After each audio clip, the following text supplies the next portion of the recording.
Kaya siya tinawag na The Professor kasi yung the way he analyzed yung race, yung track conditions, yung weather, yung makina, yung gulong niya, lahat yun pumapasok sa isip niya. So he has to consider those things. Masasabi ba natin na parang si Prost, very cerebral ang approach sa racing.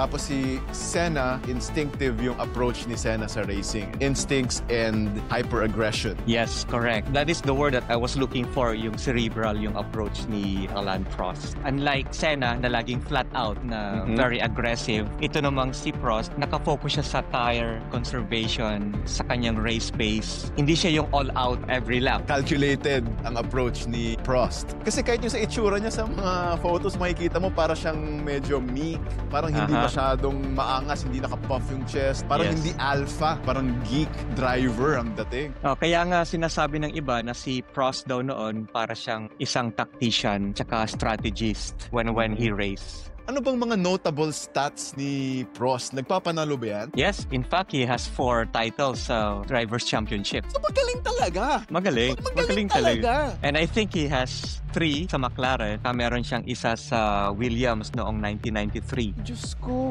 Sandali, nakuha niya rin yung World Championships niya habang kakampi niya si Ayrton Senna? Correct. So tinatalo niya rin si Senna? Tinatalo niya si Senna. I know!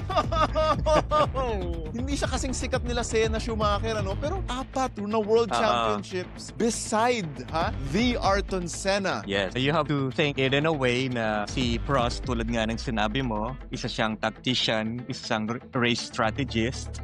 Pero itong si Ayrton Senna, para siyang gladiator. Siyempre, ito yung gusto ng mga tao. They like someone who is charismatic, na aggressive. Kaya kung titignan mo kung sino yung mas sikat, of course si Ayrton Senna. Pero in the background, nandyan si Alain Prost. Quietly winning. So that's why hindi ko gusto yung ginawa ng Netflix sa kanya. So he was portrayed as the villain dun sa series ni Senna.